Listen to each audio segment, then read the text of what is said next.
Hello दोस्तों, स्वागत है आप सभी का स्लीपी क्लासेस में। तो आज हम 5 क्वेश्चंस यहाँ पर डिस्कस करेंगे इकोनॉमी से रिलेटेड एंड पर्टिकुलरली आज की जो हमारी थीम है वो बैंकिंग से है।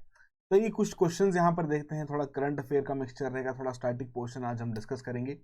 शुरुआत करते हैं, बट उससे पहले एक छोटी सी इंफॉर्मेशन आप सभी के लिए जो यूपीएससी के लिए यहाँ पर तैयारी कर रहे हैं कि बेसिकली 2023 का जो एग्जाम था उससे काफी हद तक ये चीज क्लियर हो गई थी कि आपको अपने फंडामेंटल्स और बेसिक्स कवर करके रखने पड़ेंगे, अदरवाइज थोड़ा मुश्किल हो जाएगा प्रीलिम्स को क्लियर करना ही। तो वहीं पर एक इंपॉर्टेंस हाईलाइट हुई है एनसीईआरटीज की कि भाई साहब ये जो फाउंडेशनल ब्लॉक है आपकी यूपीएससी प्रिपरेशन का, इसे अब आप नजरअंदाज नहीं कर सकते। तो इसी चीज को मद्देनजर रखते हुए स्लीपी क्लासेस ने भी एनसीईआरटी का एक कोर्स यहाँ पर लॉन्च किया है। सभी सब्जेक्ट एक्सपर्ट्स यहाँ पर आपको लेक्चर्स डिलीवर करेंगे, आपकी रेलेवेंट जितनी भी टेक्स्ट बुक्स हैं एनसीईआरटीज की उन्हें यहाँ पर कवर करेंगे, जो कि आपके यूपीएससी एग्जाम के लिए तो इंपॉर्टेंट है ही, बट साथ के साथ स्टेट पीसी जैसे एग्जाम्स के लिए भी इंपॉर्टेंट है। Apart from that target based approach यहाँ पर रखी जा रही है, लाइव डाउट सेशंस कंडक्ट किए जा रहे हैं, मेंटरशिप सपोर्ट यहाँ पर दिया जा रहा है एंड आपका अनलिमिटेड यहाँ पर वॉच टाइम भी रहेगा। अपार्ट फ्रॉम दैट जो एक बड़ा डर रहता है किसी भी इस तरीके के कोर्स का कि 1 साल तक की उसकी वैलिडिटी रहती है, तो जी नहीं, इसकी वैलिडिटी भी आपको 2 साल तक की दी गई है। यदि आप अभी पढ़ रहे हैं, ग्रेजुएशन वाले फेज में हैं, तो अभी से यदि आप तैयारी शुरू करना चाहते हैं तो ये सबसे एक अच्छा आपके पास मौका है, एक ऑप्शन है जिसे आप यूज कर सकते हैं और अपना जो फाउंडेशनल ब्लॉक है उसको यहाँ पर मजबूत कर सकते हैं। तो डेफिनेटली आप हमारी वेबसाइट पर जाके विजिट कीजिए, टोल फ्री नंबर यहाँ पर आपको दिया गया है, किसी प्रकार का कोई भी क्वेरी रहे आप डायरेक्टली इस पर कॉल करके अपनी क्वेरीज भी रिजॉल्व करवा सकते हैं। चलिए अब शुरुआत करते हैं। आज के प्रीमिक्स की सबसे पहला क्वेश्चन आपका कोऑपरेटिव बैंक से रिलेटेड है, पर्टिकुलरली अर्बन कोऑपरेटिव बैंक से। तो 2 स्टेटमेंट्स दी गई हैं, बताना है इनमें से कौन कौन सी करेक्ट है। फर्स्ट में कह रहे हैं कि वन टाइम सेटलमेंट्स यहां पर कर सकते हैं urban cooperative banks at par with commercial banks. Second में कह रहे हैं कि जो आपके अर्बन कोऑपरेटिव बैंक्स हैं they shall contribute to rural infrastructure development fund, और उसके अलावा जो भी एलिजिबल फंड्स हैं against their shortfall in the priority sector lending target, PSL target जिन्हें हम यहाँ पर कहते हैं, फ्रॉम 31 मार्च 2023। तो 2 स्टेटमेंट्स दी गई हैं, बताइए इनमें से कौन कौन सी करेक्ट है। तो बेसिकली जो अर्बन कोऑपरेटिव बैंक्स हैं, तो रिसेंटली आरबीआई ने कुछ यहाँ पर इंपॉर्टेंट 4 स्टेप्स लिए जिसके हिसाब से इन्हें स्ट्रेंथन करने की कोशिश की गई, जिनमें से एक इंपॉर्टेंट स्टेप क्या था कि ये वन टाइम सेटलमेंट सब कर सकते हैं at par with the commercial banks. अब इसका मतलब क्या हुआ कि कमर्शियल बैंक्स के पास यहाँ पर ऑप्शन रहती थी, यदि उन्हें कोई लमसम अमाउंट या उनके बहुत सारे इस प्रकार का कोई आरबीआई से उन्होंने उधार ले रखे हैं, कोई अमाउंट्स की पेमेंट वहां पर होनी है, तो उन सभी को एक साथ ऐड करके वन टाइम सेटलमेंट्स वो कर सकते थे। अर्बन कोऑपरेटिव बैंक्स के पास अभी तक ये ऑप्शन अवेलेबल नहीं था, बट ये अवेलेबल करवा दिया जा चुका है आरबीआई द्वारा। अपार्ट फ्रॉम दैट जो अर्बन कोऑपरेटिव बैंक्स हैं उनके लिए भी यहाँ पर प्रायोरिटी सेक्टर लेंडिंग के अंतर्गत टारगेट सेट किए गए थे।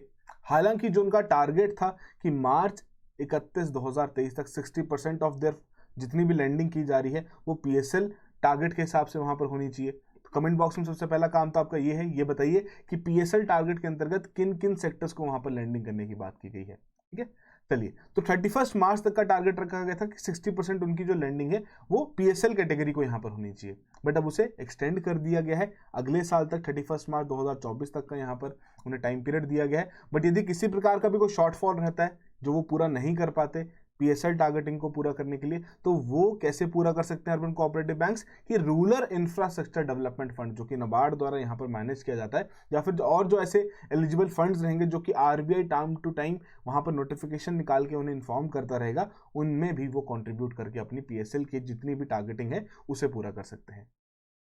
तो दोनों स्टेटमेंट्स यहाँ पर करेक्ट हैं, जिसके हिसाब से सी ऑप्शन हमारी यहाँ पर करेक्ट ऑप्शन है। तो 4 मेजर स्टेप्स यहां पर लिए गए थे। पहला था नई ब्रांचेस खोली जा सकती हैं, कि अब जो आपके अर्बन कोऑपरेटिव बैंक्स हैं basically 10% of the number of branches जो कि पिछले फाइनेंशियल ईयर में था, तो उसका 10% नेक्स्ट ईयर में वो खोल सकते हैं without prior approval of RBI. अब इसमें खास बात क्या है कि जो 10% का नंबर है ना वो 5 से ज्यादा नहीं होना चाहिए, मैक्स टू मैक्स 5 नई ब्रांचेस खोली जा सकती हैं। वन टाइम सेटलमेंट की हमने बात कर ली। पीएसएल टारगेट के अंतर्गत जो टारगेट था 31 मार्च 2023 का, इसे एक्सटेंड करते हुए नेक्स्ट ईयर के लिए यहाँ पर रख दिया गया है। फिर एक डेजिग्नेटिंग नोडल ऑफिसर यहाँ पर आरबीआई में रखने की बात की गई है ताकि क्लोजर कोऑर्डिनेशन बनी रहे एंड फोकस इंटरेक्शन बनी रहे urban cooperative bank as well as RBI की। तो ये 4 मेजर स्टेप्स हैं जो कि रिसेंटली आपके करंट अफेयर में थे 1 से 1.5 महीने पहले। तो इंपॉर्टेंट है इस तरह के करंट अफेयर्स को कवर करना भी। चलिए सेकंड क्वेश्चन यहाँ पर डिस्कस करते हैं। वेज एंड मीन्स एडवांसेस के बारे में बात की जा रही है। 3 स्टेटमेंट्स दी गई हैं, बताना है इनमें से कौन कौन सी करेक्ट है। तो थोड़ा सोचिए, करेक्ट ऑप्शन मार्क कीजिए। तो भैया पहली स्टेटमेंट में कह रहे हैं कि एनी अमाउंट जो कि निकाला जा रहा है किसी भी स्टेट द्वारा in excess of the normal ways and means advances, उसे हम ओवरड्राफ्ट की कैटेगरी में यहाँ पर डाल देते हैं। देखिए जो पहली बात, जो वेज एंड मीन्स एडवांसेस है, ये पता होना जरूरी है कि एग्जैक्टली है क्या चीज, तभी आप इस क्वेश्चन को यहाँ पर आंसर कर पाएंगे। और पूछा भी वही गया है कि how many statements are correct. तो अब यहाँ पर आप नहीं सोच सकते कि थोड़ा एलिमिनेशन वाला मेथड जो यूपीएससी ने भी बंद कर दिया, तो हम भी थोड़ा बहुत उसको बंद करना शुरू करें। ठीक है। सेकंड में कह रहे हैं कि जो भी बोरोइंग्स की जाएंगी through ways and means advances, they are to be repaid within 3 months. Important point है, पता होना जरूरी है। थर्ड में कह रहे हैं जो आपका रेट ऑफ इंटरेस्ट रहेगा applicable for special drawing facility funding from RBI, वो रेपो रेट यहां पर रहेगा। तो 3 स्टेटमेंट दी गई हैं। क्या लगता है आपको कितनी स्टेटमेंट्स यहां पर करेक्ट हैं? तो बेसिकली ये जो वेज एंड मीन्स एडवांसेस का फंडा है, ये क्या है कि यहां पर centre as well as state, दोनों ही सरकारों की कुछ ना कुछ रिक्वायरमेंट्स रहती हैं, पैसों की फंडिंग की जरूरत पड़ती है। तो आरबीआई ने क्या बोला कि बार बार बैंक के पास जाने से बढ़िया तुम मेरे पास ही आओ, क्योंकि बैंक्स को भी तो मैं ही देख रहा हूँ। ठीक है, तुम्हें शॉर्ट टर्म फंड्स की जरूरत है, अपने थोड़े बहुत मिसमैचेस उनको पूरा करना है, तो मैं तुम्हें यहाँ पर पैसे दूंगा। तो केंद्रीय सरकार को भी ये पैसे देते हैं और स्टेट गवर्नमेंट्स को भी यहाँ पर पैसा देते हैं, उधार देते हैं एक तरीके से। कोई ग्रांट वगैरह यहाँ पर नहीं दिया जा रहा, जिसे हम कहते हैं वेज एंड मीन्स एडवांसेस। तो इससे पहले एक फैसिलिटी आती है स्पेशल ड्राइंग फैसिलिटी, एसडीएफ। ठीक है। अब स्पेशल ड्राइंग फैसिलिटी के हिसाब से यहां पर क्या बोला गया कि यदि कोई भी स्टेट गवर्नमेंट है वो हमसे उधार लेना चाहती है, ठीक है, और वो चाहती है उस उधार के बदले में आरबीआई को क्या देना, यहां पर एक सिक्योरिटी देना in the form of government securities, जो सरकारी बॉन्ड्स हैं उनकी फॉर्म में सिक्योरिटी प्रोवाइड कर रही है। तो उसे कहते हैं स्पेशल ड्राइंग फैसिलिटी, जिसके तहत वेज एंड मीन्स एडवांसेस पर जो इंटरेस्ट रेट चार्ज किया जाएगा by the RBI to the state, उससे कम उसे स्पेशल ड्राइंग फैसिलिटी में देना पड़ेगा। कारण कि वहां पर उन्होंने कोलैटरल प्रोवाइड कर दिया इन द फॉर्म ऑफ सरकारी बॉन्ड्स। ठीक है। तो उस केस में रेपो रेट से, रेपो रेट बेसिकली चार्ज किया जाता है वेज एंड मीन्स एडवांसेस के जितना भी इंटरेस्ट रेट रहेगा। तो इस हिसाब से तो आपको यह पता लग गया होगा कि थर्ड स्टेटमेंट तो आपकी इनकरेक्ट है ही, बट एसडीएफ के केस में फिर वो रेपो रेट से कम हो जाता है। अच्छा, अब यदि वेज एंड मीन्स एडवांसेस जो कि 3 महीने का उसका टाइम पीरियड है, उससे पूरा नहीं हो पाया, तो उस केस में क्या होगा? पहली बात तो वो ओवरड्राफ्ट में चला जाएगा। अपार्ट फ्रॉम दैट, हर एक स्टेट गवर्नमेंट के लिए यहां पर लिमिट सेट की गई है based on the economic activity जो कि स्टेट में चल रही है, कि भैया इतना आप हमसे उधार ले सकते हैं। ठीक है। तो यदि स्टेट गवर्नमेंट्स आरबीआई से वेज एंड मीन्स एडवांसेस के हिसाब से मान लेते हैं 1000 करोड़ का कोई स्टेट यहां पर उधार ले रही है, या इतना उन्हें अलाउ किया गया है, 1000 करोड़ की उनकी लिमिट है, 1000 करोड़ उन्होंने यहाँ पर उधार ले लिया, अगर वो एडिशनल 100 करोड़ की यहाँ पर डिमांड रखते हैं तो उन्हें फिर यहाँ पर ओवरड्राफ्ट में डाल दिया जाएगा, जिस केस में जो इंटरेस्ट रेट चार्ज किया जाएगा it will be greater than repo rate. ठीक है। तो इसका पूरा फंडा कितना इंटरेस्ट रेट चार्ज किया था हमारे डिटेल लेक्चर्स में भी कवर्ड है, जिन्होंने देखा डेफिनेटली उस क्वेश्चन को इजीली सॉल्व कर पाए होंगे। तो कितनी स्टेटमेंट्स यहाँ पर करेक्ट है कि any amount drawn by state in excess of normal WMA overdraft है, बिल्कुल सही है, और 3 महीने के अंतर्गत उसकी पेमेंट करनी है, 90 दिन का टाइम पीरियड यहाँ पर मिलता है। ठीक है जी। तो उस हिसाब से हमारी 2 स्टेटमेंट्स करेक्ट हुई, बी ऑप्शन यहाँ पर करेक्ट है। तो वही चीज आपको एसडीएफ क्या है, normal ways and means advances क्या है, ओवरड्राफ्ट क्या है, ये बेसिक से पॉइंट्स यहाँ पर बताए गए हैं। अच्छा, अब इसमें एक और चीज है, एसडीएफ के अंतर्गत या तो आप अपना सरकारी सिक्योरिटीज को कोलैटरल में रखिए और वहां पर उधार ले लीजिए, आपको रेपो रेट से हम कम चार्ज कर देंगे, आरबीआई का ये कहना है। बट वहां पर आरबीआई एक और चीज क्या यहां पर कहती है कि आरबीआई द्वारा जो 2 फंड्स यहां पर तैयार किए गए, consolidated sinking fund and guarantee redemption fund, इन दोनों फंड्स में अगर स्टेट गवर्नमेंट्स एडिशनल, हालांकि उनकी फिक्स्ड है कितनी उनकी इन्वेस्टमेंट मतलब हर टाइम पीरियड में वहां पर आती रहेगी, मंथली, क्वार्टरली, एनुअली, कितनी वहां पर कंट्रीब्यूशन उनकी इन फंड्स में होनी चाहिए, जो कि ये दोनों फंड्स उन्हीं के लिए यहां पर बनाए गए हैं। ठीक है।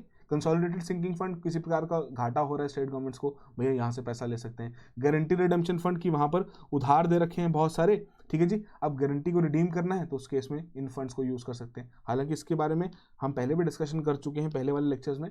ठीक है। प्रीमिक्स में ऑलरेडी इसके बारे में पूरा डिस्कशन किया गया था कि दोनों फंड किस तरीके से काम करते हैं। बट मेजर पॉइंट क्या है कि इन दोनों फंड्स में जो कंट्रीब्यूशन स्टेट गवर्नमेंट्स करते ही हैं, यदि स्टेट गवर्नमेंट्स एक्स्ट्रा कंट्रीब्यूट करते हैं तो उस केस में भी उन्हें इंसेंटिवाइज किया जाएगा कि आप रेपो रेट से कम यहां पर इंटरेस्ट रेट पे कर दीजिए। ठीक है। फिर आती है normal ways and means advances, जिसमें रेपो रेट के हिसाब से यहाँ पर आपका इंटरेस्ट रेट चार्ज किया जाता है। एंड यदि ओवरड्राफ्ट में कोई भी यहाँ पर स्टेट गवर्नमेंट चली जाती है तो उस केस में उनसे रेपो रेट से ज़्यादा इंटरेस्ट रेट चार्ज किया जाता है। ये थी basics information with respect to second question. Third question के ऊपर जंप करते हैं। Market stabilisation scheme and open market operation से रिलेटेड आपको कुछ स्टेटमेंट्स दी गई हैं, करेक्ट स्टेटमेंट बतानी है कितनी है। पहले में कह रहे हैं जो आपकी मार्केट स्टेबलाइजेशन स्कीम है, it is only selling of government securities ताकि एक्सेस लिक्विडिटी विड्रॉ की जा सके। ओपन मार्केट ऑपरेशंस के केस में कह रहे हैं it is used to both inject as well as withdraw liquidity. And third में कह रहे हैं जो ओपन मार्केट ऑपरेशंस है is not a part of government borrowing. तो 3 स्टेटमेंट्स दी गई हैं, थोड़ा सोचिए, बताइए इनमें से कितनी स्टेटमेंट्स करेक्ट हैं।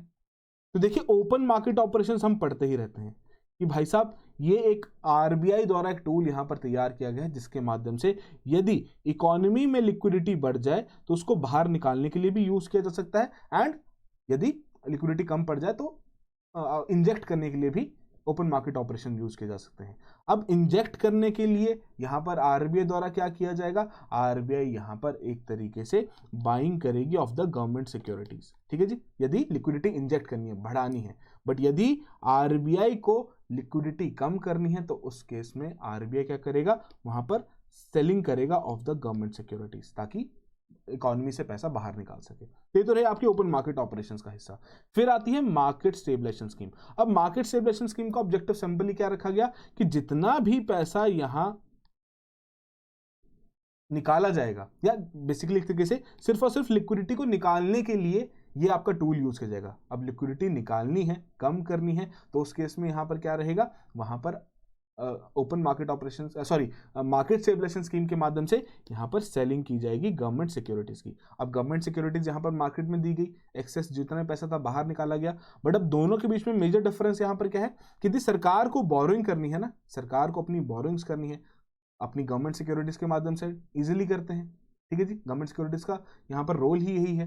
तो सरकार को अगर बोरिंग्स यहाँ पर करनी है तो ओपन मार्केट ऑपरेशंस के थ्रू बोरिंग्स कर सकते हैं। मतलब यहाँ जब भी लिक्विडिटी निकाली जाएगी by the means of selling government securities, और वो जो पैसा जब सरकार के पास आएगा सरकार उसे अपने पर्पसेस के लिए यूज कर सकती है, और वो पैसा सरकार के फिजिकल डेफिसिट में भी शो होगा कि ये सरकार द्वारा यहाँ पर उधार लिया गया है। बट मार्केट स्टेबलाइजेशन स्कीम के चलते ऐसा नहीं देखने को मिलेगा। मार्केट स्टेबलाइजेशन स्कीम के चलते सिर्फ और सिर्फ ऑब्जेक्टिव क्या है कि लिक्विडिटी कम करनी है। मतलब अब जो पैसा निकाला गया वो किसके पास जाएगा, अब यही डाउट आपके दिमाग में भी आना चाहिए। तो वो जो पैसा है वो आरबीआई एक अलग से अकाउंट में मेंटेन करके रखेगी, जब तक ये सिक्योरिटीज रिडीम नहीं हो जाती तब तक वो पैसा वहीं से रहेगा।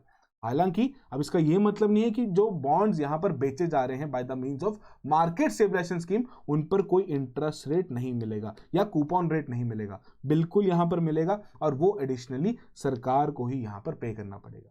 ठीक है, तो मतलब एक तरीके से मार्केट स्टेबलाइजेशन स्कीम के चलते जो सिक्योरिटीज बेची जा रही है उसका सोल पर्पस है लिक्विडिटी खत्म करना, और उसे सरकार की बोरिंग में नहीं रिफ्लेक्ट होने देते, आरबीआई उसे अलग से एक अकाउंट में मैनेज करके रखता है। बट वहीं जो ओपन मार्केट ऑपरेशंस हैं उनमें लिक्विडिटी बढ़ाई भी जाती है, कम भी की जाती है बाइंग और सेलिंग के थ्रू, और जब सेलिंग की जाती है और जो पैसा वहां से हम उधार में लेते हैं, मार्केट से उठाते हैं गवर्नमेंट सिक्योरिटीज बेच के, आरबीआई जो ये काम करता है उस टाइम पे वो पैसा सरकार के पर्पसेस के लिए अपने एक्सपेंडिचर के लिए यूज किया जाता है, और इसलिए वो जो आपका फिजिकल डेफिसिट है उसका भी यहाँ पर हिस्सा बन जाता है।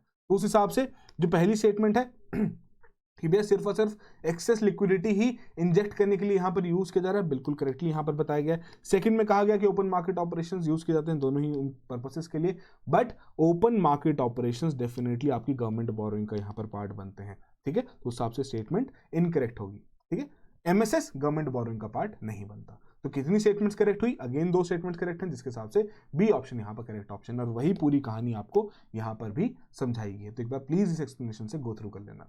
चलिए अगला क्वेश्चन देखते हैं, fourth question with respect to PCA framework. अब PCA framework prompt corrective action framework RBI द्वारा यूज किया जाता है। तो कौन कौन से पैरामीटर्स है जो कि इस फ्रेमवर्क में यूज किए जाते हैं, 4 दिए गए हैं, कैपिटल, एसेट क्वालिटी, लेवरेज या फिर प्रॉफिटेबिलिटी।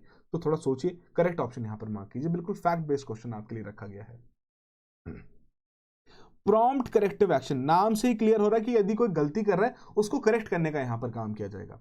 तो उसका एक फ्रेमवर्क आरबीआई द्वारा यहां पर सेट किया गया है, जिसके हिसाब से आरबीआई ने बोला कि 3 पैरामीटर्स हैं जिन पर मैं बैंक्स को असेस करूंगा on the basis of their annual financial statements, जो कि वो आरबीआई को सबमिट करेंगे। अब उन 3 पैरामीटर्स पर यदि कोई भी बैंक का ये पाया गया कि भैया वो उस पैरामीटर को एक्सीड कर रहा है, ये एक पर्टिकुलर थ्रेशोल्ड लिमिट से पार क्रॉस कर चुका है, तो उस पर प्रॉम्प्ट करेक्टिव एक्शन लगा दिया जाएगा कि आपको खुद को सुधारना पड़ेगा। आरबीआई फिर वहां पर दिशा निर्देश करेगा कि भाई इस तरीके से खुद को सुधारो।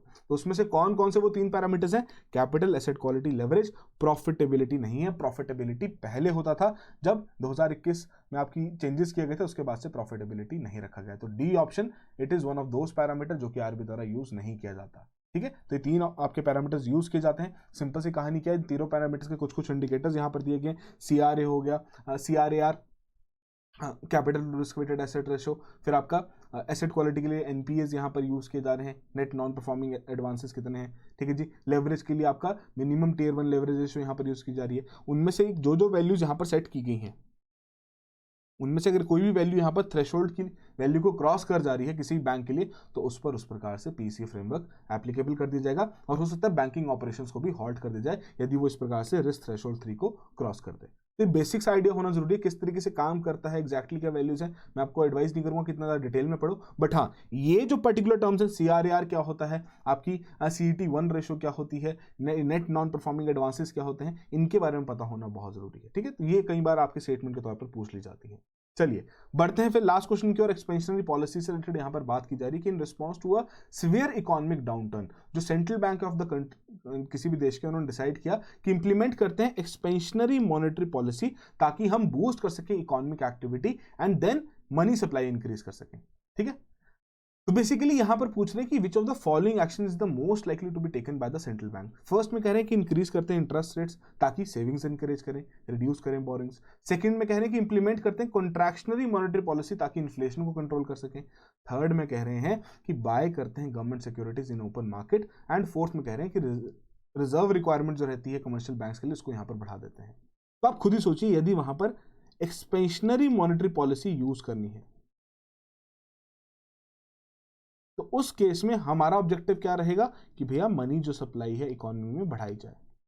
हर एक स्टेप को देख लेते हैं, किसी में मनी सप्लाई बढ़ रही है। पहले में कह रहे हैं कि इंटरेस्ट रेट यहां पर बढ़ा दिया जाए, इंटरेस्ट रेट यहां पर बढ़ा दिए जाए ताकि सेविंग्स को इंकरेज करें। तो इंटरेस्ट रेट यदि हम बढ़ाएंगे लोन्स के लिए तो क्या कोई लोन लेगा? अब ऑलरेडी इकोनॉमी स्ट्रेस में चल रही है, सीवियर इकोनॉमिक डाउनटर्न यहाँ पर देखने को मिल रहा है, उससे बाहर निकालना है तो लोन्स को तो बढ़ाना पड़ेगा ताकि लोगों के हाथ में पैसा है तभी तो वो स्पेंड कर पाएंगे। पहला स्टेप तो नहीं लिया जाएगा। सेकंड कह रहे हैं कि इंप्लीमेंट करते हैं कॉन्ट्रैक्शनरी मॉनेटरी पॉलिसी। अब कॉन्ट्रैक्शनरी मॉनेटरी पॉलिसी अगेन इसी चीज को तो रिप्रेजेंट करती है जिसमें इंटरेस्ट रेट्स बढ़ा दिए जाते हैं ताकि लोग कम से कम खर्चा करें, लोग कम से कम डिमांड वहां पर क्रिएट करें ताकि इन्फ्लेशन को कंट्रोल किया जा सके। अगेन ये भी स्टेप नहीं लिया जाएगा। अच्छा, फिर कह रहे हैं कि बाय करते हैं गवर्नमेंट सिक्योरिटीज ओपन मार्केट में। अब ओपन मार्केट में जाके आप गवर्नमेंट सिक्योरिटीज खरीद रहे हैं, मतलब कौन खरीद रहा है यहाँ पर? आरबीआई यहां पर खरीद रहा है। तो उस केस में क्या लगता है, आरबीआई यदि गवर्नमेंट सिक्योरिटीज खरीदेगा, अभी हमने यहां पर डिस्कस किया था ओपन मार्केट ऑपरेशंस में कि आरबीआई यदि गवर्नमेंट सिक्योरिटीज खरीदेगा तो उस केस में आरबीआई को क्या करना पड़ेगा? अब कोई चीज खरीदें तो आरबीआई को तो पैसा देना पड़ेगा ना, तो आरबीआई उस केस में इकोनॉमी में पैसा छोड़ेगा, मनी सप्लाई वहां पर बढ़ाएगा ताकि लोगों के अमंग वहां पर पैसा बढ़े और ज्यादा से ज्यादा पैसा खर्च किया जा सके। ठीक है जी, तो उस केस में हम कह सकते हैं कि जी हाँ, ये चीज यहां पर हो सकती है। बट क्या रेजिंग रिजर्व रिक्वायरमेंट, अब वही है ना, मोस्ट लाइकली पूछा गया कि ऐसा मैं बोला कि कौन सी करेक्ट यहां पर स्टेप है, मोस्ट लाइकली, तो चारों की चारों को असेस करना पड़ेगा। Raising the reserve requirements for the commercial banks. Again reserve requirements में जो सीआरआर और एसएलआर आपकी दोनों कैटेगरीज आती हैं, इन दोनों को अगर बढ़ा दिया जाए तो बैंक्स के पास तो कम पैसा अवेलेबल रहेगा जिसे वो लोन्स में कन्वर्ट कर सकते हैं, जिसकी वजह से अगेन जो क्रेडिट ग्रोथ है वो यहाँ पर हैम्पर हो जाएगी और मनी सप्लाई नहीं बढ़ेगी। So most likely see step यहाँ पर लिया जाएगा और वही यहाँ पर हमारा करेक्ट आंसर भी है। आई होप ये जितने भी क्वेश्चंस हमने यहाँ पर डिस्कस किए आपको सभी चीज़ें आप समझ में आ गई हैं। अपार्ट फ्रॉम दैट जो भी आपका स्कोर है कमेंट बॉक्स में जरूर मेंशन कीजिए, जो आपको होमवर्क दिया गया था उसे कमेंट बॉक्स में जरूर मेंशन कीजिए और इसी तरीके से रेगुलरली इस इनिशिएटिव को फॉलो करते रहें जहाँ पर हम दिन के 5 क्वेश्चन डिस्कस करते हैं। So that will be all the very best, have a good preparation.